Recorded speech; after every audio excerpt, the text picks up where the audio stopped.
Ahí veo si se agranda, porque ya está en modo presentación.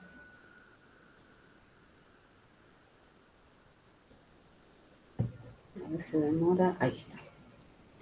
Bueno, ahí estamos, chicos. Bueno, hoy tenemos la clase de leches. En realidad la unidad estaba conformada como leches y productos lácteos, pero nosotros ya la hemos dividido en dos, así que vamos a ver solo la parte de leche, ¿sí? Bien. Siempre marcamos los objetivos que tiene cada clase, así que esta clase en combinación con la introducción que ustedes van a ver en el trabajo práctico de laboratorio, lo que busca es que ustedes puedan comprender y dominar, ¿no es cierto?, la importancia de los procesos de conservación de la leche y también el proceso que lo vamos a terminar de completar en la próxima clase, entender los procesos de separación de la leche que tienen mucho que ver con su composición química. ¿Sí? La composición química de la leche es lo que permite la separación y que la leche pueda tener muchos atributos tecnológicos que se aprovechan obteniendo productos derivados de la leche. También que puedan entender la química de este alimento para poder evaluar luego los parámetros de calidad, como por ejemplo la acidez, el pH, la densidad, los porcentajes de grasa y otros indicadores como por ejemplo los enzimáticos que nos permiten saber sobre la estabilidad del producto y sobre los tratamientos de conservación y térmicos que se realizan para garantizar su inocuidad.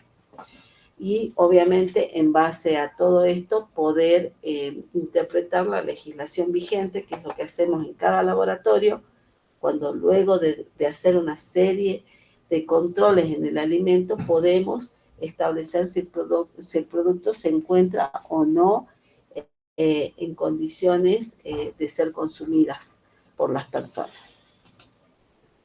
Bien, vamos a comenzar con lo que es la definición de la leche y como sabrán, nosotros siempre citamos las definiciones dadas por el Código Alimentario Argentino. En este caso, el código la define como aquella leche sin agregados de ningún tipo, productos del ordeño total, ininterrumpido y que ha sido realizado en condiciones de higiene, que debe ser de la vaca lechera en buen estado de salud, ¿sí? Hay otras definiciones, dependiendo del autor que se cite, que también la define como el líquido secretado por las glándulas mamarias de los vacunos hembras, que contiene muchos nutrientes, muy rico en nutrientes. Y así van a ir encontrando otras definiciones. Pero también es importante marcar que estas definiciones corresponden a lo que es leche vacuna. Ya si la definición corre para algún otro tipo de leche, se tiene que especificar a qué mamífero pertenece, si es cabra, oveja u otro. Bien, entonces el Código Alimentario Argentino no permite el agregado de aditivos, ¿sí? Por ejemplo, clarificantes, conservantes, no está permitido. Sí está permitido el enriquecimiento, que es diferente, que lo vamos a ver enseguida, ¿sí? La leche es un alimento que su composición está basada principalmente en agua. Ese alto porcentaje de contenido acuoso ayuda a la digestión y a la absorción, que justamente se aprovechen mucho de los nutrientes que tiene este producto, que es la leche. Acá en esta imagen ustedes van a ver que el aporte de proteína es de un 16%. Se considera que estas proteínas son de alta calidad justamente por su absorción. También es rica en minerales como calcio, que es uno de los minerales que más se destaca en la leche. Acá ven un 39%, pero esto va a variar según el autor que lo cite y también va a variar según la alimentación del animal, la edad del animal, las condiciones de salud, si esta vaca ha sido estresada o no, todos esos factores de los que hemos hablado cuando hablábamos de carne, también influyen en la calidad de la leche, ¿sí? Entonces, bueno, todos esos factores pueden llegar a afectar la concentración de los nutrientes que tenga. La leche es un alimento que se destaca en la presencia de vitaminas, ¿sí? De la familia B, también en vitamina A y en vitamina D. Pero acá falta uno muy importante, que es el porcentaje de lípidos, que es muy importante en el caso de la leche y que lo vamos a desglosar luego un poco más, ¿sí? ¿Por qué? Porque la leche es una emulsión compleja, ¿sí? Está constituida, como dijimos, principalmente por agua y por otros nutrientes, pero el que más se destaca es la grasa. ¿Por qué? Porque forma una emulsión junto con el agua.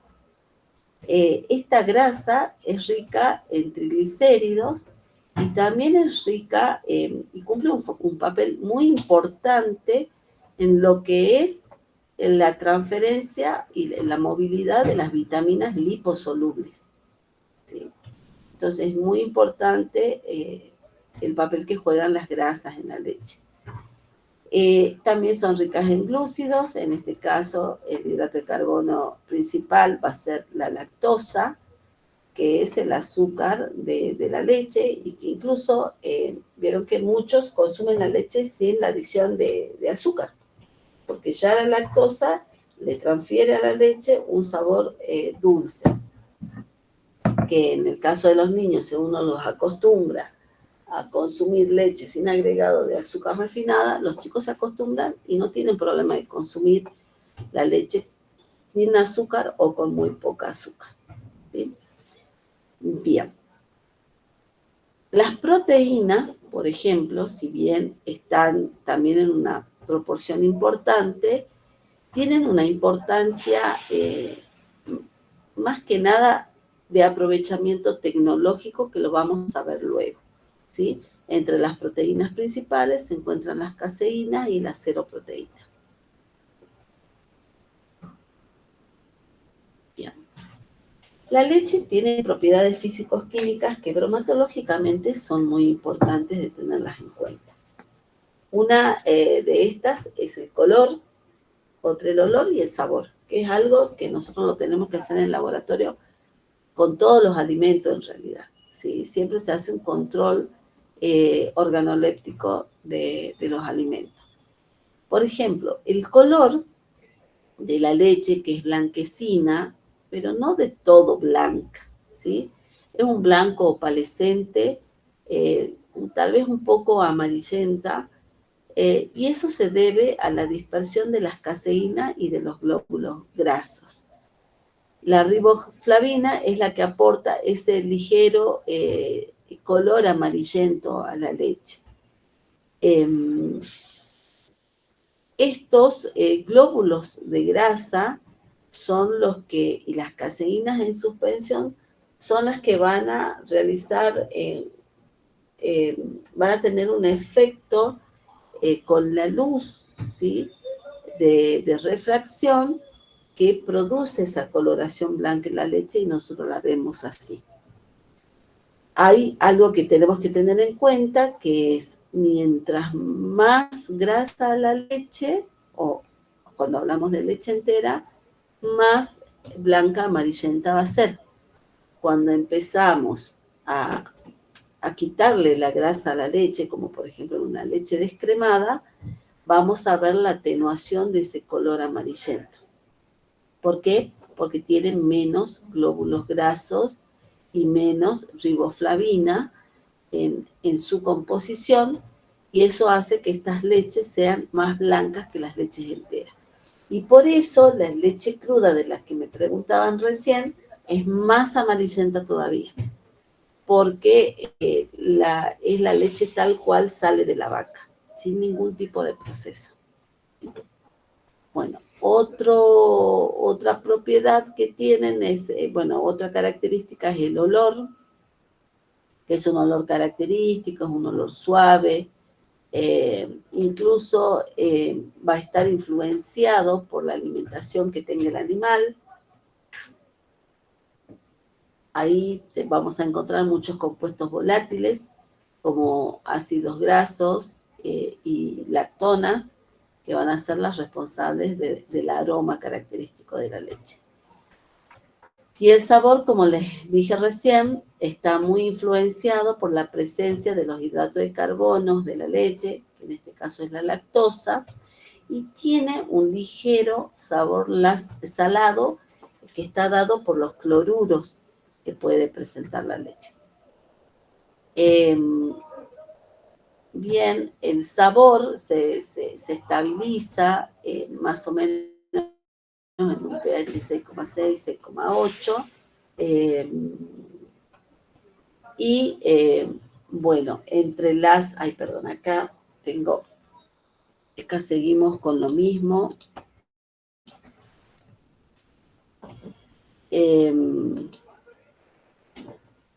Acá tenemos otras características físico-químicas que son de interés bromatológico muy importante, porque nos permiten hacer los primeros controles. Denme un segundo que tengo una becaria en el laboratorio haciéndome un aspecto, una de las propiedades físico-químicas que tiene la leche, como veníamos hablando, es el pH, ¿sí? El pH normal de la leche, según el Código Alimentario, se debe encontrar entre 6,5 y 6,75. Si la leche no está en ese pH, es una indicación de que el producto puede llegar a estar alterado, ¿sí? Si el pH es más ácido, lo probable es que haya habido o haya iniciado una alteración microbiana que haga que el pH descienda. Y si el pH es más alcalino, se acerca más al 7, es probable de que haya habido una contaminación de la leche con sangre o que la vaca haya estado enferma, ¿sí? Así que, bueno, eso para tener en cuenta. Otro aspecto importante es la densidad, ¿sí? La densidad de la leche, según el Código Alimentario, a 15 grados centígrados es de 1,029 a 1,034. En la leche entera es conveniente leer la densidad a 30 grados centígrados. Y esto es importante porque les va a variar. Y vieron que cuando uno mide densidad, mide valores después de la coma muy bajos. Entonces hay que llevar a esa temperatura la leche. Si la leche está muy fría, habrá que preparar un baño María y tratar de acercarla a los 30 grados. Y si estuviera arriba de los 30 grados, hay que preparar un baño de hielo y bajar la temperatura hasta regularla para poder medir según la característica del densímetro, ¿sí? Así que, bueno, eso a tener en cuenta al momento del laboratorio. La densidad es muy importante para nosotros porque nos permite saber si el producto ha sido adulterado.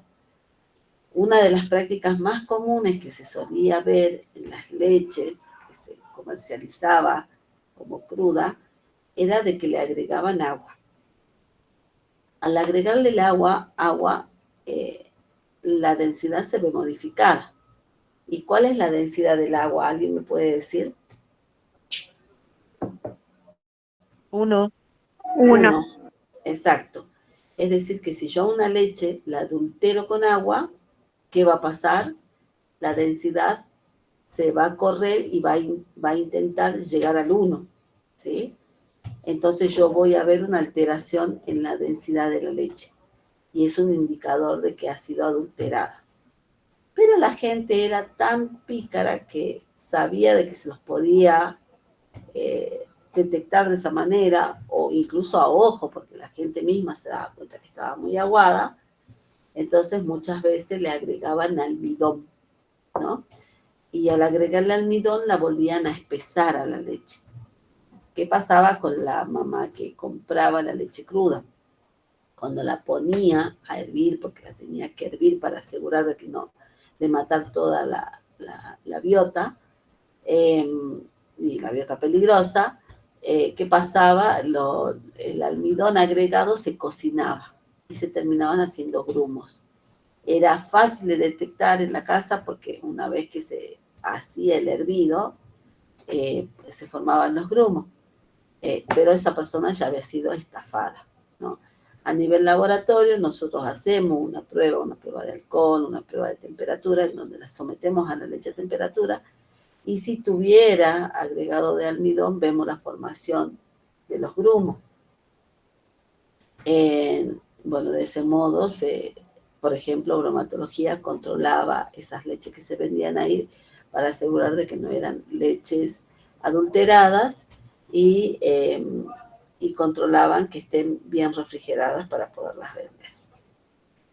Bueno, otro punto a tener en cuenta es el índice de refracción, que el índice de refracción para la leche se encuentra entre 1,3410 a 1,3480 y se usa para determinar el grado de concentración de la leche en los procesos de evaporación. Es decir, es un factor que nosotros controlamos luego de que la leche ha sufrido procesos de evaporación, ultrafiltración o incluso ósmosis inversa. Esto ya es a nivel más industrial. Luego está el punto de congelación, que ya sabemos que es el descenso del punto de congelación está relacionado con la concentración de los solutos en la solución, es el punto al cual congela. Por lo tanto, es una medida del número de moléculas o de iones que se encuentran en la solución acuosa de la leche.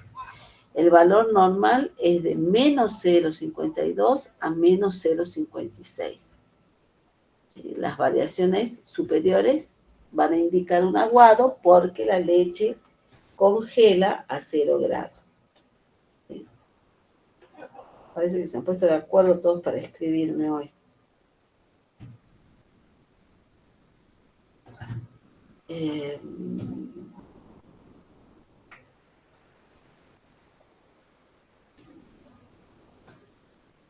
Cristo y en clase, después veo, está Patricia, si no escribirle a ella para que te conteste, para que te lo guarde.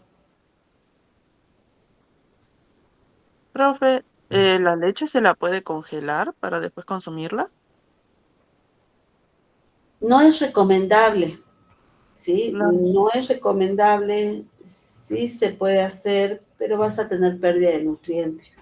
Claro, lo ¿Sí? pensé desde ese punto, por eso le preguntaba. O sea, ¿y en Sí. los comercios eso está prohibido o se permite hacer algo No, así? no, no pueden congelar la leche. No Ah, la bien, pueden a eso congelar. iba, por eso Sí. preguntaba para saber. No, no, no pueden congelarla. Ah, Tiene que estar refrigerada. bien. Refrigerada sí, congelada no. Otra duda que me surgió, porque el otro día cuando iba a comprar leche me decía, me contaba así el del kiosco, que Sí, a él se le vencía muy rápido la leche y por eso no compraba seguido sachets. O sea, ¿la leche qué tanto tiempo de vencimiento puede llegar a tener en sachet?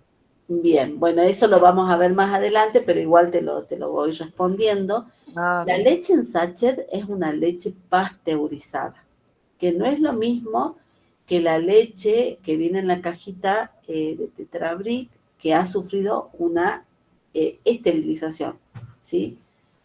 Tiene un tratamiento de ultra altas temperaturas. Esa leche tiene una vida útil más larga que la pasteurizada. Entonces, cuando uno compra una leche en sachet, compra una pasteurizada y muchas veces la gente cree que le va a durar lo mismo que una leche en cajita, que cuando la abre uno a la leche en caja y la deja en la heladera, te dura varios días, ¿sí? No sé si han hecho la prueba alguna vez. En cambio, Sí. uno abre un sachet y te puede durar 2 días y después ya se pone fea la leche. Incluso menos, dependiendo la época del año y cuántas veces se abre la heladera. Claro, sí, Porque yo la suelo heladera, sellarla bien porque si no empieza a armarse en el pico nomás ya empieza a armarse así como coagulitos. exacto, exacto, porque vos en una pasteurización no matás toda la flora bacteriana, matás los patógenos y después puede haber que sobreviven bacterias. Y esas bacterias proliferan una vez abiertas. Las que son sometidas a ultra altas temperaturas, se mata toda la flora bacteriana, ¿sí? Lo que no implica que no se pueda contaminar, porque en la heladera también hay microorganismos que si no se controla la higiene en la heladera puede contaminar el producto, y eso hace que al ser un producto rico en grasa, en proteínas y demás, empiece a proliferar en el producto. Pero hay una gran diferencia entre una pasteurizada y una esterilizada. Por eso también la diferencia de precio. La leche Sacher es mucho más barata, ¿no? Es un producto Ah, altamente perecedero. ¿Qué puede claro, pasar también? Que la leche o que sí, el productor o el que transporta el producto rompa cadena de frío o que el negocio rompa cadena de frío, ¿sí? Que apaguen las heladeras a la noche y luego los productos vos los compras y resulta que no te dura nada. ¿Por qué? Porque ha roto cadena de frío y es un producto que ya va sufriendo una alteración. De repente baja la temperatura, de repente sube la temperatura, hay proliferación microbiana, se retarda de nuevo, vuelve a crecer y eso hace que el producto se deteriore más rápidamente, ¿no? Eso claro. es lo que yo les decía, así como con las carnes, con la leche también. Suele pasar cuando, bueno, en épocas de crisis suele pasar mucho de que por abaratar costos en los impuestos, en los servicios, muchos negocios cortan la cadena de frío y pasa esto, Ah, bien. ¿sí? Porque sí me decía que como que tenía un promedio como de 20 días como mucho para tener el sachet y ya se echaba a perder. O según lo que decía más o menos la fecha de vencimiento y cuando a él le llegaba y tenía como esa cantidad de tiempo para venderlo, si no se le echaba a perder. Claro. Sí, Y por eso, ejemplo, eso la leche pasteurizada tiene una fecha de vencimiento, por eso te digo, cuando no se respeta la cadena de frío, ese Ajá. periodo se acorta.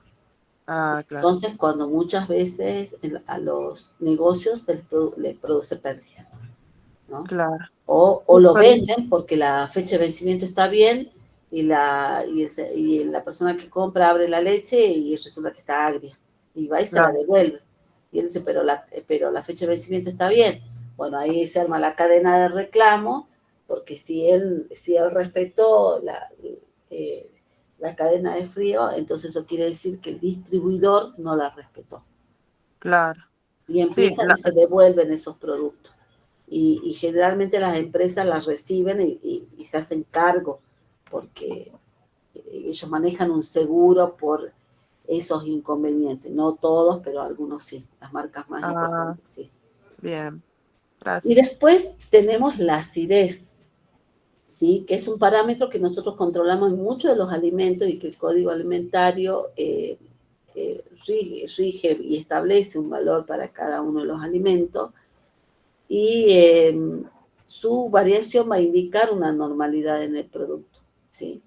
La acidez en la leche se expresa como ácido láctico porque es el ácido más presente, el que se encuentra en mayor proporción en esta matriz, ¿sí?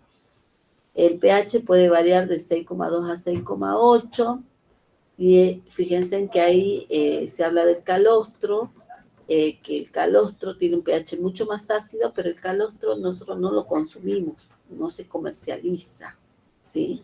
Como leche. Las vacas enfermas o de final de lactación presentan pH más elevados cercanos a la sangre, que es lo que yo les decía hace rato, ¿no? Cuando las vacas están enfermas o hay una mastitis, por ejemplo, y puede llegar sangre a la leche, esto va a alterar el pH y lo va a llevar más cerca del alcalino del neutro que del ácido.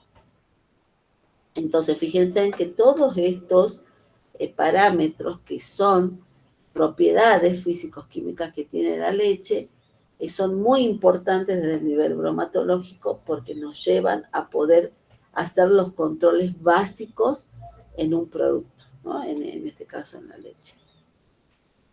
Bien. Acá, una vez más, todos los componentes para que los empecemos a desglosar a uno por uno.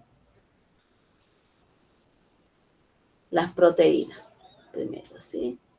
Fíjense que aproximadamente tiene un 3,2% de proteína dependiendo de la alimentación del animal.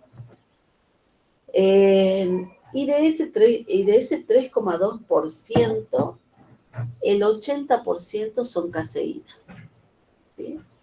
Y el otro 20% son cero proteínas. Entre las caseínas, bueno, van a ver también algunas otras proteínas como las lactoalbúminas, pero bueno, se encuentran en menor proporción. Tecnológicamente las caseínas son las más importantes, ¿no? Y dentro de estas tenemos las alfa, las beta, hay distintos tipos de caseína que son las que terminan teniendo importancia tecnológica para la elaboración de quesos y de productos fermentados, ¿sí? Por ejemplo, la alfa-caseína nos da una idea de la estabilidad térmica del producto para poder elaborar queso. La beta-caseína, por ejemplo, tiene propiedades emulsificantes. Después la K-caseína tiene una coagulación enzimática a tener en cuenta que nos sirve para la elaboración de los quesos, ¿no? Y las seroproteínas, acá están las lactoalbúminas, que tienen propiedades de gelificación, y las alfa-lactoalbúminas, que tienen alto valor nutricional. Y también están las inmunoglobulinas, que tienen propiedades bioactivas y que muchas se usan para alimentos con propiedades funcionales o propiedades bioactivas, ¿sí? Se usan mucho para los suplementos dietarios, suplementos proteicos y, como les decía, para la elaboración de alimentos funcionales. Profe, ¿a quién se referencia con alimentos funcionales? No entendí, o sea, el término en sí. Ah, bien. No, todavía, claro, nosotros tenemos la última unidad con alimentos funcionales. No lo han visto todavía en microbiología, nada, nada, nada, en ninguna de las materias. No particularmente. Bueno, los alimentos funcionales son alimentos que tienen a los que se los ha modificado de alguna manera, o se los ha enriquecido de alguna manera, o se los ha trabajado de alguna manera, que hace que ciertos nutrientes estén en mayor concentración y de esa manera contribuyen en un bienestar a la salud del consumidor, ¿sí? Están por ejemplo, ¿vieron los yogures Activia? Sí, Bien, ¿qué son? ¿Cómo que los venden? ¿Como alimentos? ¿Qué dice la propaganda? ¿Le han prestado atención? Los probióticos, profe. Probióticos, ¿sí? Como un producto probiótico, ¿por qué? Porque tiene el agregado de microorganismos benéficos que ayudan a la flora intestinal y de ese modo pueden ayudar a la absorción de ciertos nutrientes o a la eliminación de otros que no son de interés nutricional, por ejemplo, ¿sí? También están los prebióticos, que están elaborados de otra forma. Pero estos alimentos funcionales se los llaman así porque favorecen a la nutrición de la persona que lo consume, ¿sí? Pueden ser, por ejemplo, ricos en omega, pueden favorecer, pueden ser muy ricos en fibras, que eso ayuda a la eliminación de los desechos, pueden ser ricos justamente en estos microorganismos, porque cumplen una función específica en nuestro organismo que tiene un beneficio para nosotros, ¿sí? por eso se los llama funcionales, cumplen una función específica en nuestro organismo y esa función está dada por algún nutriente, algún microorganismo que favorece en ese aspecto a nuestra fisiología. ¿Bien? Lo vamos a ver más en detalle más adelante. Los suplementos proteicos son un tipo de alimento funcional en donde lo que tiene ese alimento es una mayor concentración proteica y generalmente se trata de alimentos destinados a deportistas, ¿no? Que requieren de un mayor, de una dieta más rica en proteína. ¿Sí? Bueno.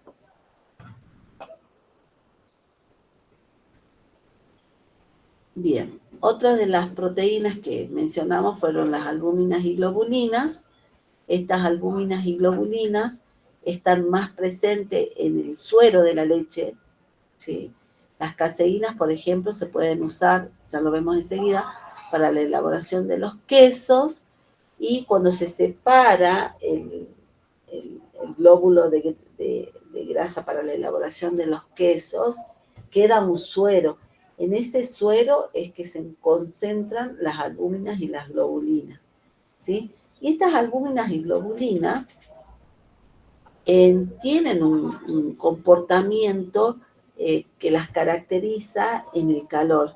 Por ejemplo, a 70 grados centígrados precipitan formando coágulos de grasas que junto a las caseínas van a dar el espectro de una ebullición prematura.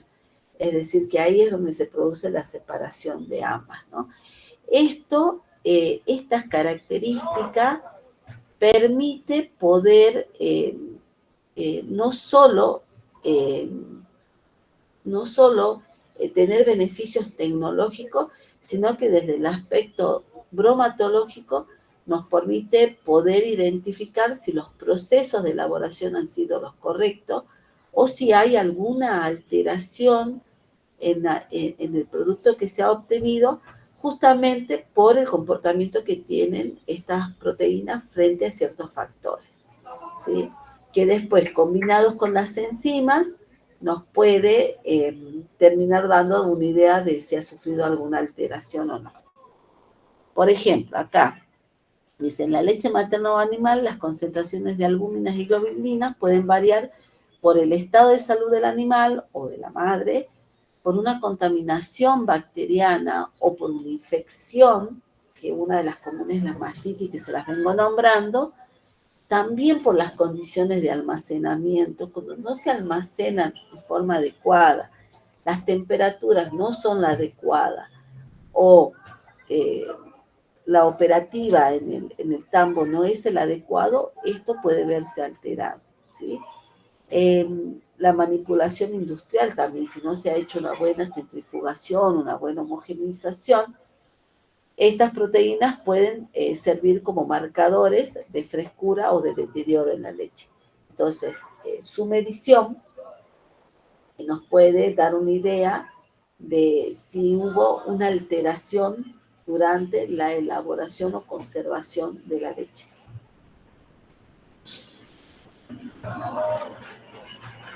Bien, acá de nuevo a modo para que ustedes lo puedan estudiar bien, está 2 veces y es por algo, ¿sí? El porcentaje de las caseínas y de la seroproteína y de las propiedades que tiene cada una, ¿sí? Así que se los vuelvo a poner para que lo tengan en cuenta. Bien, como les decía, nombrábamos a las albúminas como algunas de las proteínas a tener muy en cuenta. Y recordemos que las enzimas también son proteínas que cumplen funciones específicas, en este caso en la leche, ¿sí?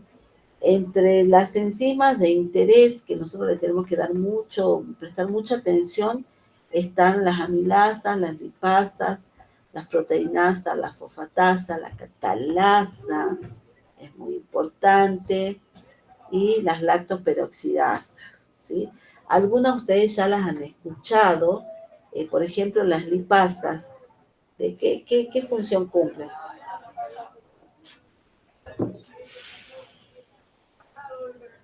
Escucho, pueden levantar la mano.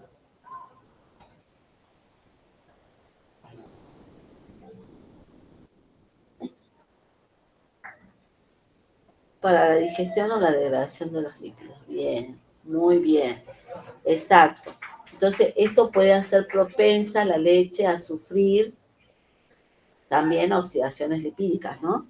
Porque son enzimas que van a favorecer tanto la ruptura como otras reacciones de deterioro. Bueno, acá la catalasa y las amilasas, por ejemplo, son enzimas que, bueno, en realidad todas tienen diferentes sensibilidades a las temperaturas. ¿Se acuerdan que esa es una de las características de las enzimas?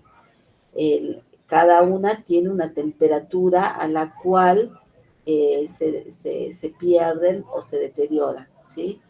Entonces, esa diferencia de sensibilidad térmica nos permite a nosotros, en algunos análisis bromatológicos, nos permite predecir el tipo y la magnitud de tratamiento térmico que ha sufrido la leche. Por ejemplo, si me dice que una leche ha sido pasteurizada y yo encuentro enzimas que a temperaturas de pasteurización no deberían estar y las encuentro, significa que esa leche no ha sido pasteurizada. Lo mismo con enzimas que sean sensibles a temperaturas de esterilización.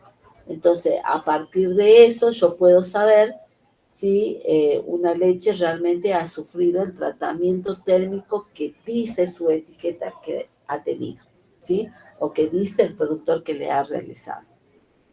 Es decir, también son muy importantes para nosotros para poder controlarlas. Bien, volviendo un poquito a las caseínas para ver cómo es el proceso de obtención de queso, que es lo mismo. En la próxima clase se van combinando las dos clases y vamos a ver más en detalle la elaboración de queso.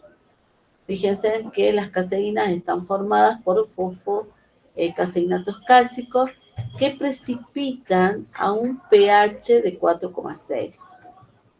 ¿Sí? A ese pH se alcanza su punto isoeléctrico y precipita. Las caseínas se encuentran en la leche en dos estados, en el polimerizado, en micelas esféricas, y en el estado de monómero, que es soluble y no centrifugable, ¿sí? Generalmente forman complejos micelares de este tipo, ¿sí? Y las distintas caseínas van a actuar de forma diferente también en cómo van a unirse o cómo van a afectar a las micelas que se forman, ¿sí? Las caseínas son anfolitos. ¿Se acuerdan lo que significaban anfolitos? Ahí está, pero bueno, no tienen que dudar. ¿Qué tienen? Funciones o anfóteros, viene de anfóteros. Tienen una parte con un grupo ácido y otro grupo básico, ¿sí? ¿Por qué? Porque son proteínas. Tienen el grupo amino y el grupo carboxilo, ¿sí? Entonces son anfóteras. Al pH normal de la leche se comportan como ácidos, ¿sí? Ahora, si yo le modifico el pH, ya voy a tener una consecuencia, ¿no es cierto? Entonces, por ejemplo, cuando nosotros tenemos las caseínas de la leche, que está presente en la leche, y si yo la someto a un tratamiento ácido, ¿qué va a pasar? Esa leche va a precipitar y se va a formar el coágulo del cual hablábamos. Se va a formar un coágulo y por otro lado se va a separar el suero, ¿sí? ¿Qué es lo que pasa cuando se elabora queso? Hay un tratamiento que puede ser ácido. Por el agregado de ácido se altera el pH. Pero hay otro tratamiento que es el enzimático, que acá, por ejemplo, en el norte, lo que se suele, incluso hasta el día de hoy, usar es el estómago del cabrito. Exacto, así es. ¿Qué Eso se pasa extrae ahí? del estómago de los animales, ¿que no? Sí, del Según estómago lo del que, animal, que claro, produce el cuajo, ¿sí? ¿Qué sí, hace? Se pone la leche con el estómago del animal. ¿Qué tiene nuestro estómago? Enzimas, ¿no es cierto? sí. Los cabritos también. Su estómago tiene enzimas y esas enzimas van a producir eh, la separación del cuajo de lo que es el suero, ¿sí? Es También decir, ocupan el cuajo del estómago de la misma vaca, porque he visto algunos videos en los que hablaban sobre el cuajo de eso. sí, también, también. Aquí fue que salió esto. Entonces, hay dos formas de lograrlo. Y es por eso que ustedes van a ver en algunos rótulos, ay, ¿cómo es que dice la leyenda? Se me fue. Eh, Queso vegano, ¿sí? Creo que figura así, porque los veganos no te consumen, ay, no sé si es así el término, cómo es que figura, pero hay vegetarianos que no te comen nada que venga del animal y hay otros que te consumen huevos y leches, pero no consumen las carnes, ¿no? Entonces, aquel Claro, están los vegetariano, vegetarianos y los veganos. Los eh, vegetarianos comen todo de origen vegetal, pero también productos de origen animal, pero no carnes. Y los veganos son los que no comen consumen nada. solamente de origen vegetal. Exacto. Bueno, entonces, para ellos, por ejemplo, se elaboran los quesos con el uso de ácido para formar los precipitados y hacer la separación y la formación del cuajo. Ellos no consumen los quesos elaborados con medios enzimáticos, porque proviene de un animal. Por más que no se use el estómago como se usa artesanalmente, lo que se compra o lo que la industria usa cuando quiere hacer una separación enzimática son las enzimas del estómago liofilizadas. Y eso es de origen animal. Entonces los veganos no lo consumen. Consumen los quesos que sufren un proceso de acidificación para la obtención de, de coágulo. Porque vieron que dentro de los veganos también están los veganos que te comen esto y no esto. Y hay un combo ahí Sí, de cosas. sí, hay una Eh, clasificación de ellos también, pero sí. sí, sí, sí, ¿Te porque gusta? es bien complejo, porque incluso hay algunos que te comen huevos y otros no te consumen leche y otros te consumen leche, pero no te consumen huevos. Bueno, Claro, esa es en la parte de los vegetarianos. Los y es veganos directamente todo de origen vegetal. todo de origen vegetal. Sí, exacto. Bueno, entonces acá vemos las distintas caseínas. Fíjense que lo que está pintado de rojo es la región polar, apolar, perdón, y lo blanco, la región polar, y cómo esas partes se van uniendo a las micelas de la caseína. Y acá vemos una coagulación ácida hecha con ácido láctico, cómo se ve microscópicamente, diríamos, una coagulación mixta en donde se usa ácido láctico y enzimas. Ay, no sé si alguien está entrando o es mi comp. Y cómo es una enzimática, ¿no? Acá vemos el gel enzimático, acá el gel ácido enzimático y el gel ácido. Y acá tienen algunos ejemplos de quesos que se obtienen a través de estas formas de obtención de quesos combinadas o no, según la metodología usada para la formación del coágulo. Bien, sí es mi cómpula que hace ruidito. Bien, vieron que es bastante complejo las tecnologías para la obtención o precipitación, para la precipitación de las proteínas para la obtención de los quesos, ¿no?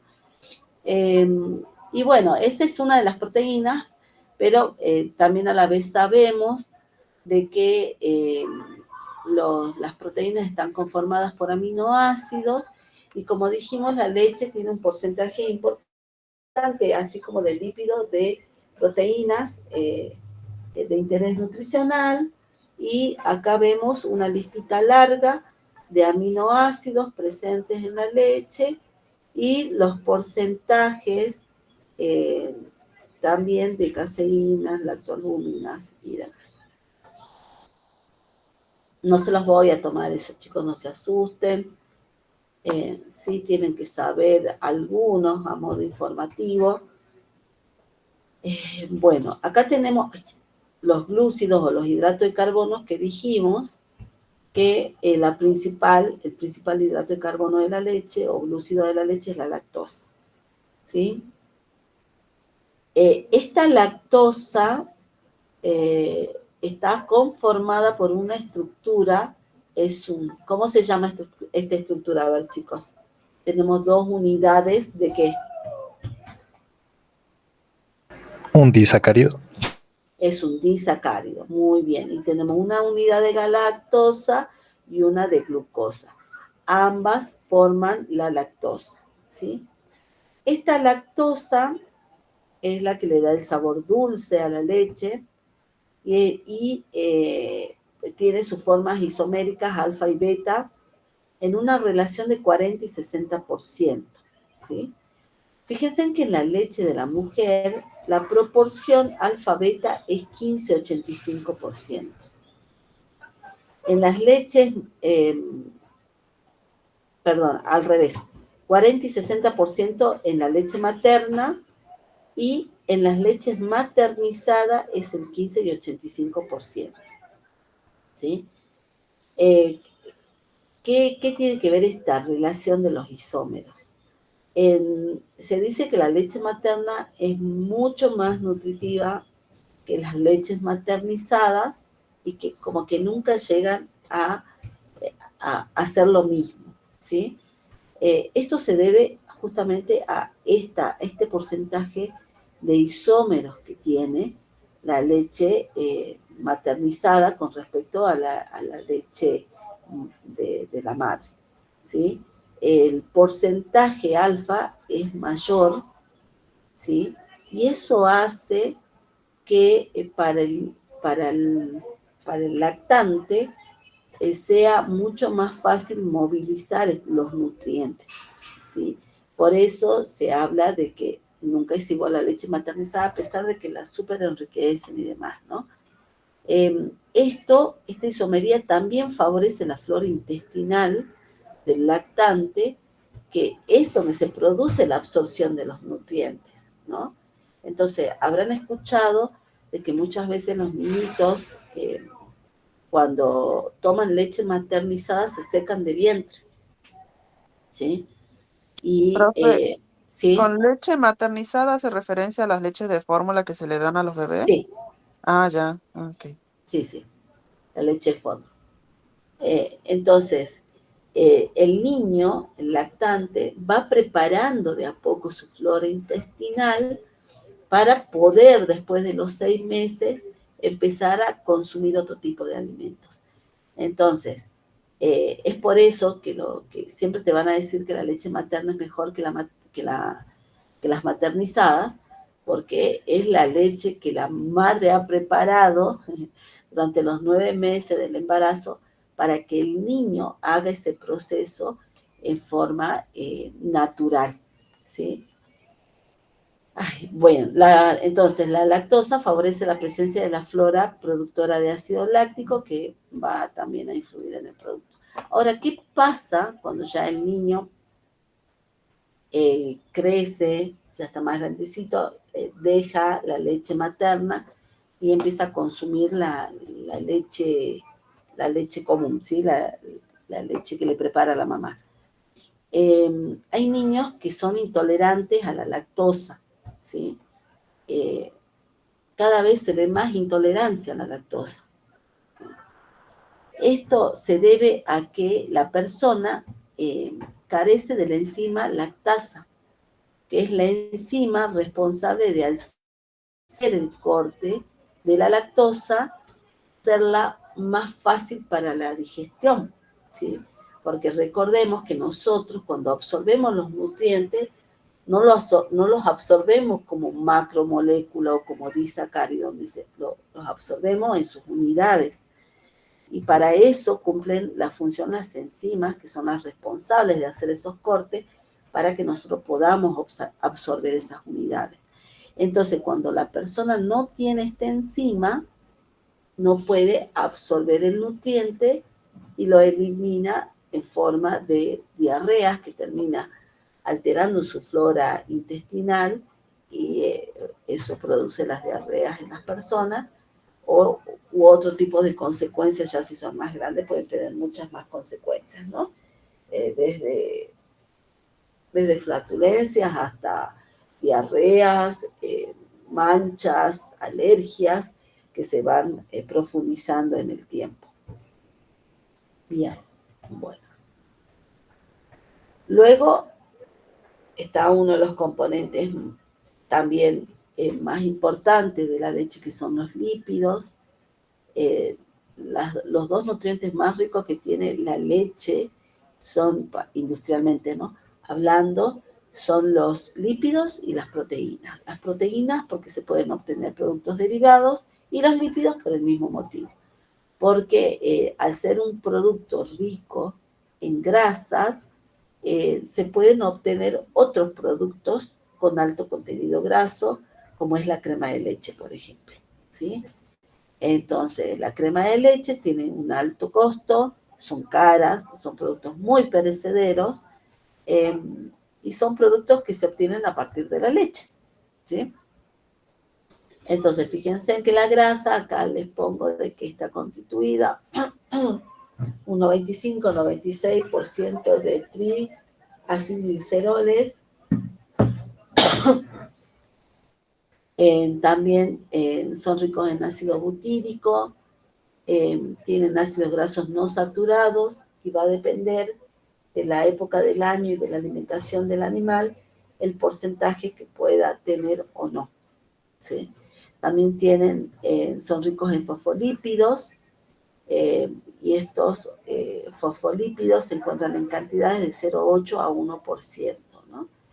También son ricos en esteroles, y bueno, como les decía en unas diapositivas anteriores, estos lípidos son los responsables de poder movilizar las lipoproteínas y las vitaminas liposolubles, que, por ejemplo, para los niños son muy importantes. Por eso es que se habla mucho de la concientización de que el niño pueda tener una buena alimentación en los primeros años de vida, porque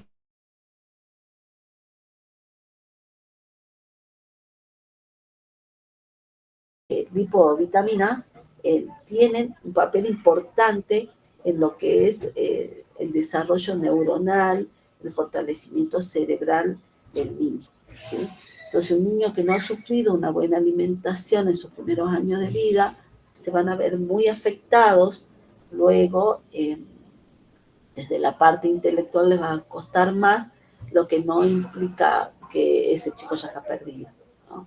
Justamente por eso muchas campañas de nutrición que se hacen en Argentina, para evitar esas deficiencias infantiles que después impactan en el rendimiento que pueda tener una persona a futuro, ¿no?, en el rendimiento intelectual.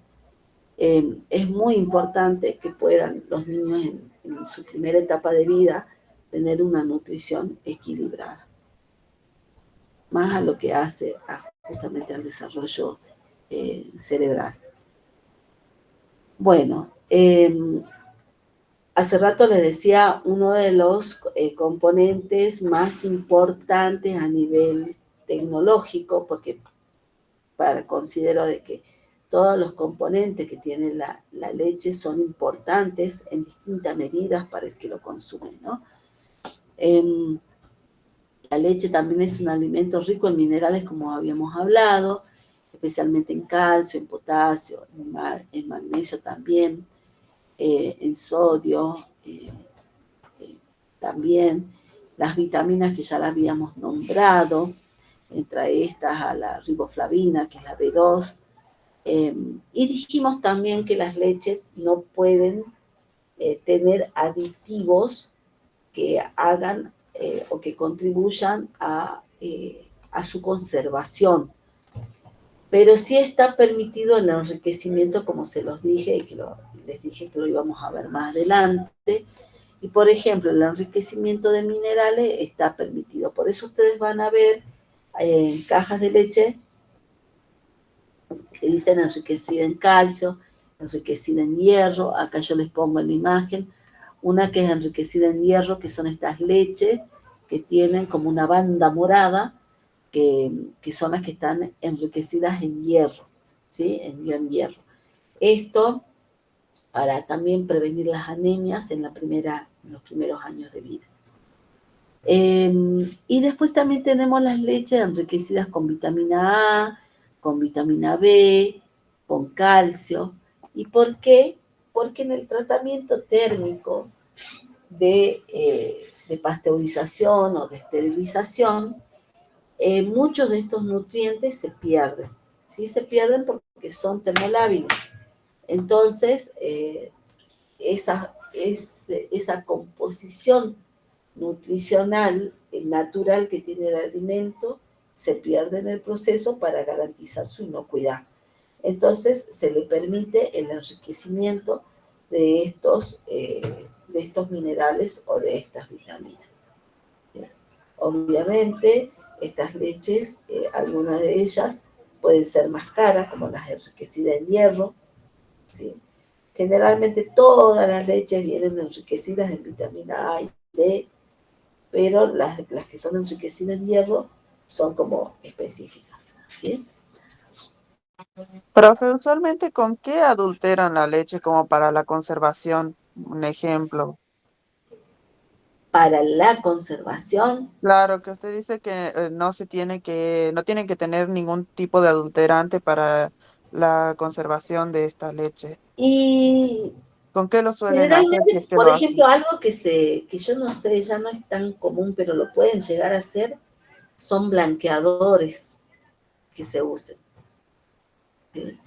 En el Código Alimentario Argentino hay una lista, vieron que nunca la nombramos porque es interminable la lista de todos los aditivos permitidos y los conservantes permitidos y los blanqueadores permitidos. Bueno, hay una lista de un montón de conservantes que están permitidos por el código, pero para ciertos alimentos, ¿sí? En el caso de la leche no se permite el agregado de ninguno de esos en la lista, aunque estén, porque para la leche no está permitida, Ah, ¿sí? pero ¿hay alguno Generalmente en particular que blanqueadores, lo ayude? los blanqueadores más que nada. Ah, Bien.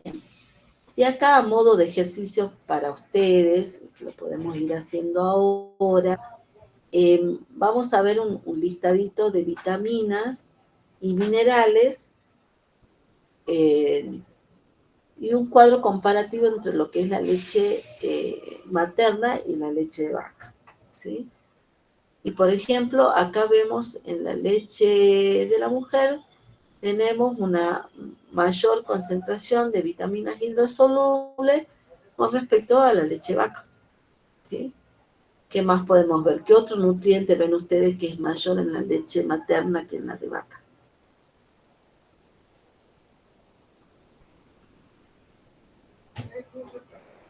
¿Cuál parecería que es más nutritiva?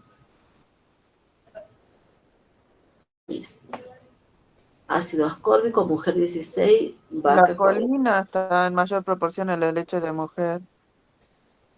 Ajá, bien, tiamina 4, la de vaca tiene más. La riboflavina también tiene, bueno, ahí sí es un poco igual. La niacina es mayor en la vaca, la piroxina. Pero ¿qué pasa con, por ejemplo, las vitaminas liposolubles? Las Mm, liposolubles son mucho más altas en la leche de la mujer que en la leche de vaca. claro, Y estas son las que hacen al desarrollo cerebral, neuronal de los niños. también la E. También, exacto. Y fíjense en que eso juega un papel fundamental en los primeros años de vida. Entonces, por eso la importancia de concientizar y de las campañas de leche materna. Hay una alumna una compañera de ustedes que se está por recibir de nutricionista, hace poquito me tocó evaluar su currículum, y vi que hizo campañas, participó en estas campañas de concientización y demás. Bueno, todo eso tiene un trasfondo muy importante y que tiene un impacto que ni siquiera nosotros tal vez podamos llegar a entender, pero el hecho de hacer estas campañas de concientización, de acompañamiento, de capacitación para las madres jóvenes, tiene un impacto a futuro. Porque, como les decía hace rato, un niño malnutrido en sus primeros años de vida es un adulto que a futuro le va a costar muchísimo estudiar, va a tener bajo rendimiento. Entonces, es una persona que tal vez se frustre ante la posibilidad de querer estudiar y que diga no me da, y es un recurso humano que ya tiene una limitación más marcada, lo que no significa que no se pueda sobreponer, ¿sí? Pero es una realidad que por ahí es duro desde lo social, es duro, desde lo político es duro, desde donde lo miremos es duro, porque esto no es obviamente hay muchos estudios hechos y un trabajador social les puede hablar mucho de esto. Pero una persona que crece o nace con un montón de limitaciones en cuanto a la nutrición, y si tiene un contexto social que no acompañe, es una persona que a la larga va a tener mucha menos chance de poder sobreponerse ante las dificultades de la vida, porque ya tiene una limitante desde el inicio, que es esto, ¿no? El hecho de poder tener un desarrollo neuronal adecuado, que sumado a muchos otros factores sociales y demás, familiares, genéticos y demás, lo va a limitar en muchas cosas. Por eso es que, bueno, esto es una opinión mía, ¿no? Por ahí es duro decir, bueno, no salen porque no quieren la gente que vive, digamos, con muchas limitaciones. Algunos no salen porque no pueden, porque tienen esas limitaciones, ¿sí? Lo que no implica que no puedan llegar a salir, porque depende mucho también de la voluntad y de otros factores que puedan ir surgiendo, aperturas que se les puedan ir dando, pero De las circunstancias. es muy difícil, chicos, que un chico que está en un contexto social muy bajo, muy limitado, y que no ha tenido una buena nutrición en su base, es muy difícil que se sobreponga.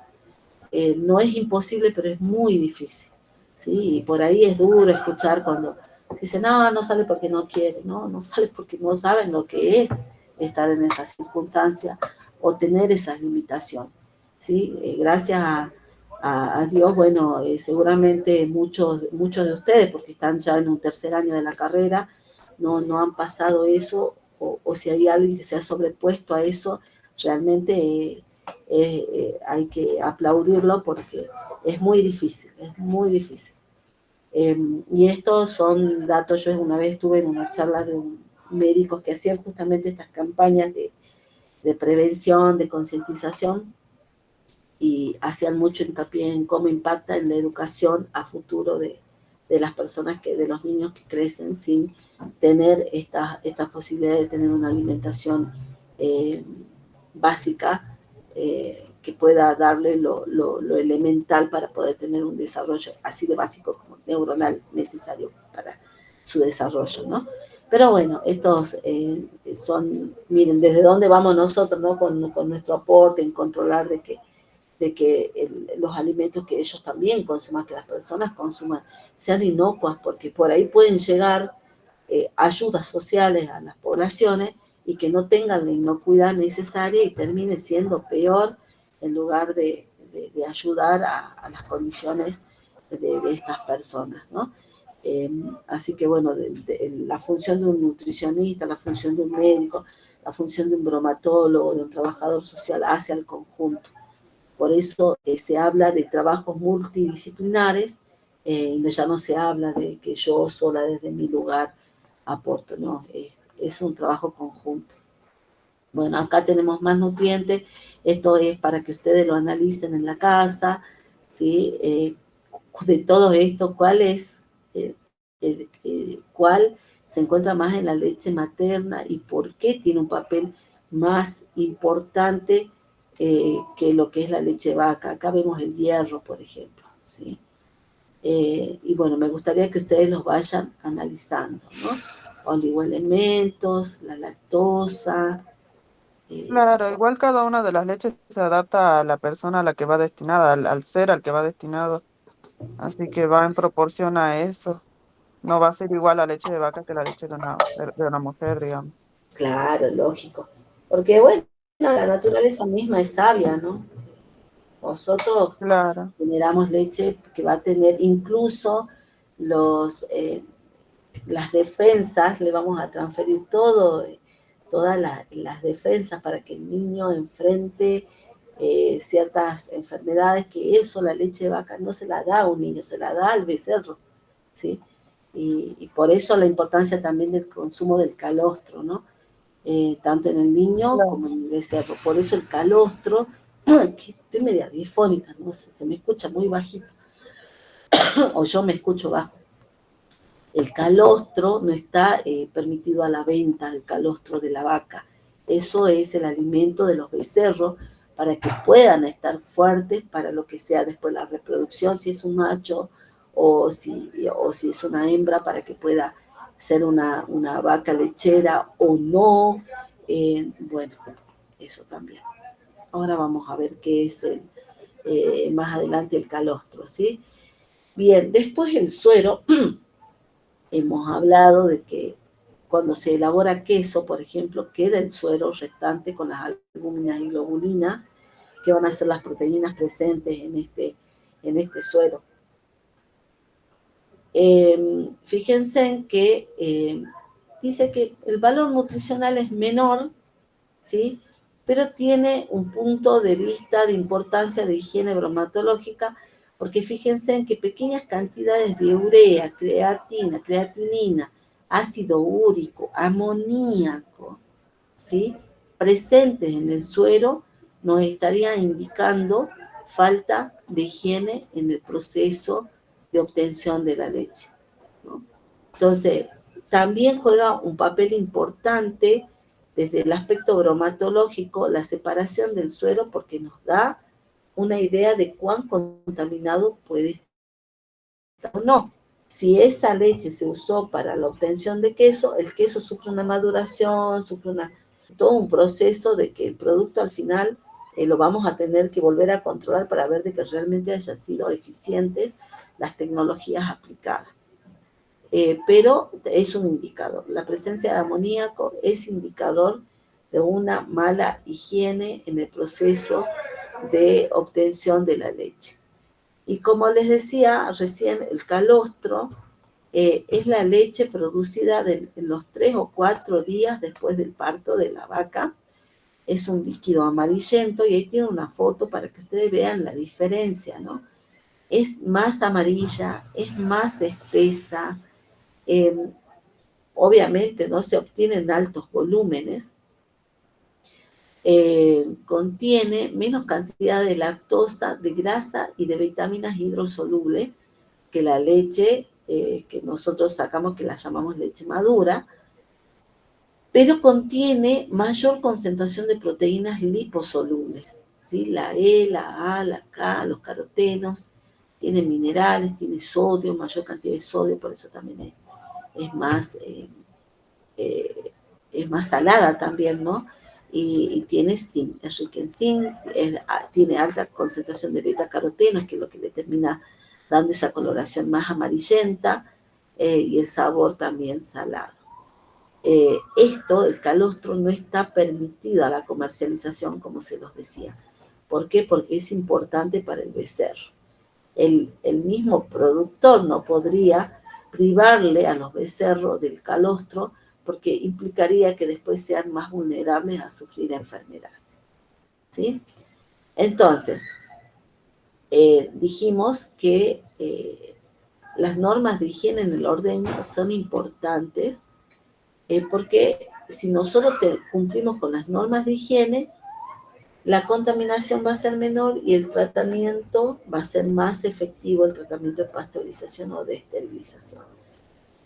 Entonces, tenemos que entender que la leche es un medio de cultivo óptimo para las bacterias,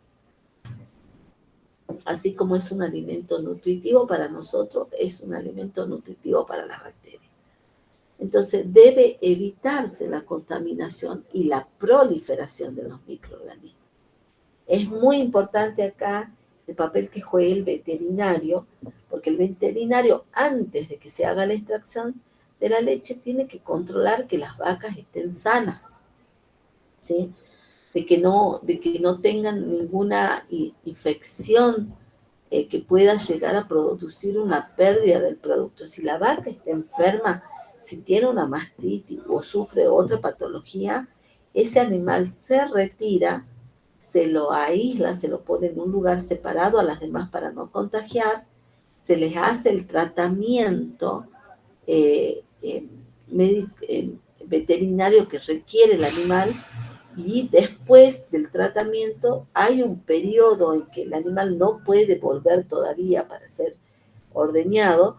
¿Por qué? Porque tiene que eliminar todos los antibióticos, medicamentos que se le haya suministrado. Una vez cumplido ese tiempo, una vez habilitado por el veterinario para poder pasar de nuevo a la sala de ordeñe, recién se habilita al animal para que vuelva, ¿sí? El ambiente del ordeñe debe ser un ambiente tranquilo, que no le produzca estrés al animal, porque el rendimiento va a ser menor. Las zonas de ordeñe deben ser limpias, no tienen que tener riesgo de contaminación. Acá yo puse una foto de todo lo contrario, ¿sí? No se ve nada de higiene y no son las condiciones óptimas para poder hacer el ordeñe, ¿sí? Los tambos modernos deben cumplir y cumplen con estos requisitos. Acá creo que tengo una fotito de un tambo bien habilitado, que cumple con las normas, en donde vamos a ver que hay una preparación previa del animal, hay una limpieza, hay una desinfección de las ubres. Esto se lo hace con solución yodófora, y luego se limpian las ubres, se desecha el material, no se vuelve a usar. ¿Qué se hace cuando el animal ya está en condiciones de pasar a la sala? Se las hace pasar de forma ordenada. Cada una tiene una celda de ordeñe, a donde se las va a conectar después con los extractores de leche, y una vez ya ubicadas ahí, se descartan los 3, 4 o hasta 5 primeros chorros de leche por el alto contenido microbiano que va a tener. Obviamente, al conectar los extractores de leche, la primera parte va a tener una carga bacteriana importante, que es la propia de la ubre, que tiene de estar al aire libre, ¿sí? Del pasar, más allá de que se hayan limpiado, de pasar por los circuitos que las llevan a las distintas celdas en donde se van a encontrar ubicadas, va a haber una contaminación de las ubres. Entonces esos primeros chorros se eliminan, ¿sí? Bueno, acá obviamente previamente está el control para detectar si hay una mastitis clínica. Obviamente una mastitis clínica no solamente implica una infección que puede contaminar el producto, sino dolor a la vaca. Entonces, obviamente no se la va a someter al ordeñe si tiene una mastitis. Bien, luego se colocan las pezoneras y el ajuste hermético evita que pueda entrar aire, y esto ayuda a que la extracción de la leche sea muy efectiva, se verifique el vacío, y esto hace que se pueda obtener mucha leche, diferente a cuando se hace en forma manual, que es más lento el proceso, ¿sí? Luego de eso se hace el sellado posordeño, que es la aplicación de desinfectante a base de yodo para prevenir las infecciones en el animal, ¿sí?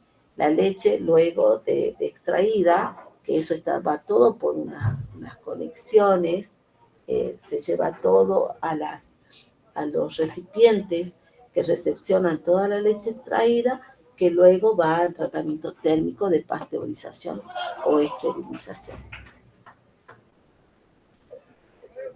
Bien.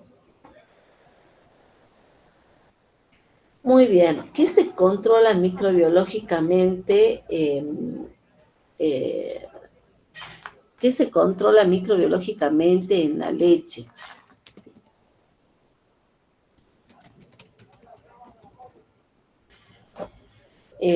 Tenemos que controlar, según el código alimentario, lactobacillus, Streptococcus lactis, los aerógenos, coli, y también mesentéricos y proteovulgaris.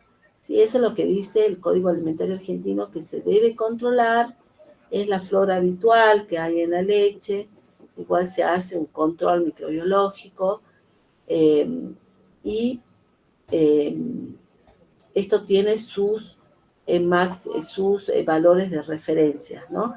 Nosotros no lo vemos en profundidad porque después ustedes lo van a ver en microbiología de los alimentos. Entonces, ¿cuál es la flora autóctona? Los lactococcus es una flora que la vamos a encontrar. Lactobacillus, lo que no tenemos que encontrar son la listeria, la salmonela, el E. coli. Eso el código alimentario dice ausencia cuando se trata de hacer el control microbiológico, ¿sí? Para eso, como les dije, está la pasteurización y la esterilización. La pasteurización puede ser con altas temperaturas, cortos tiempos, o bajas temperaturas, tiempos más prolongados, en donde garantizamos la eliminación de los patógenos y conservamos las propiedades de la leche, ¿sí? Y luego está la esterilización, que se realiza entre 135 y 150 grados centígrados de 2 a 4 segundos, ¿sí? Y se hace mediante inyección de vapor y tiene una vida útil de 6 meses sin refrigeración, ¿sí? Pero una vez abierta la leche, vuelve a estar expuesta a la contaminación que pueda sufrir por otros agentes externos, ¿sí? Bien, ¿qué otros tratamientos se hace? Se hace en la leche, obviamente se homogeniza, se hace una separación por centrífuga, una microfiltración. También hay tratamientos no térmicos que se hacen, por ejemplo, con pulsos eléctricos o pulsos térmicos, pero es lo menos habitual. Lo más habitual es pasteurización o esterilización para garantizar la inocuidad de estos productos. Y ya saben, la pasteurización tiene una vida útil mucho más corta que la esterilización. La pasteurización necesita ser transportada en cadena de frío, cosa que los productos que han sufrido una esterilización no lo requieren. Y por eso ustedes van a ver las cajitas en góndola y los sachets de las leches en las heladeras de refrigeración de los supermercados, ¿sí? En promedio, más o menos, ¿cuánto sería ese tiempo de vida útil en la pasteurización? Un promedio. Creo que son 3 semanas, si no me equivoco. Depende. Ajá, Y, ok. y el tiempo está marcado en la fecha de vencimiento. No dura mucho. Bien. No, preguntaba por si es que eso también venía como regulado en el código o algo así, o si eso ya dependía de cada No, un no tipo está de regulado sachet. en el código. Sí está regulado que tiene que estar la fecha de vencimiento. Y eso se hace porque va a depender mucho de la composición de la leche también, ¿no? Bien. Cómo Eso más. dependería del el que provee la leche. Sí, ellos están obligados a poner la fecha de vencimiento. Y para eso ellos tienen que hacer un estudio de cuánto dura la leche pasteurizada, refrigerada. Entonces, ellos hacen ese control. A ver, la dejan refrigerar 30 días o 20 días, 30 días, 2 meses, 3 meses, y le van controlando los parámetros a la leche. Si varía la acidez, cómo empieza a variar el pH, y en base a eso detectan dónde es el corte para poner la fecha de vencimiento. Entre 1 y 3 meses, las leches pasteurizadas con cadena de frío respetada andan. Las esterilizadas duran mucho más. Hasta 6 meses, incluso un poquito más todavía. Porque vieron que siempre la fecha de vencimiento es como que corta antes. Por eso es que, por ejemplo, bromatología, cuando encuentra productos vencidos, los decomisa, los retira, los controla y si están aptos, sé que los donan, por ejemplo, al banco de alimentos, a algunos comedores, en donde ya una vez controlados se dice están aptos, pero tienen que consumirlos en este periodo. ¿Sí? Siempre es como que la fecha de vencimiento se corta antes por las dudas, ¿no? Por se rompe cadena de frío, por alguna cosa. Siempre tiene que ser antes. Profe, ¿y entre las leches pasteurizadas y las esterilizadas cambia lo que es la composición de nutrientes? ¿Dónde creen ustedes que se pierde más nutrientes? En la esterilizada, por la mayor temperatura. Por el calor. Ajá, por el calor. Y las pasteurizadas largos tiempos, bajas temperaturas. Depende a qué tan baja temperatura. 63.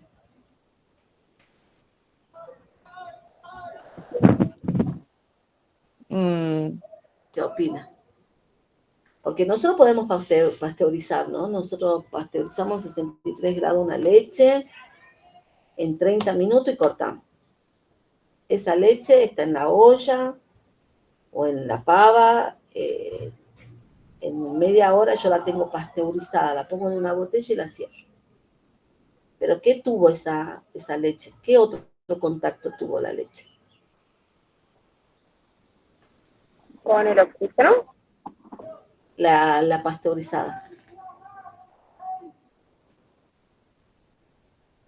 Con el metal, bueno, en caso de que sea pava de jarro, es el metal. En la casa, ¿no es cierto? Está hablando en la casa. Sí. Está el oxígeno. Tenemos partículas ambientales. Todo esto puede hacer de que se pierdan más los nutrientes. ¿Sí? Que se pierdan más. Fíjense en que la esterilización tiene muy altas temperaturas, pero son 2-4 segundos. ¿Sí? Entonces, la pérdida de nutrientes es casi lo mismo. Por eso es que se enriquecen. Por eso todas las leches, casi todas las leches son enriquecidas. Porque pierden algo de vitamina. Y yo, según algunos estudios que se han realizado, se pierde más en la pasteurización que en la esterilización, por el tiempo de exposición al calor. Mientras más corto sea el tiempo de exposición, menos pérdida hay. ¿Sí? Entonces, pero lo mismo pierde. Lo mismo pierde. Por eso es que se autoriza el enriquecimiento. ¿Sí? No es lo mismo 2 segundos que estar 15 segundos o 30 minutos. Por ahí en cuanto a pérdida de nutrientes, la pasteurización a altas temperaturas, cortos tiempos, se perdería menos todavía que en una ultra altas temperaturas. Pero bueno, hay varios estudios en donde hacen las comparativas, porque también depende el equipamiento que usan, la metodología que usan, el operario, bueno, un montón de otras cosas, ¿no? Pero siempre va a haber pérdida, eso sí. ¿Alguien más?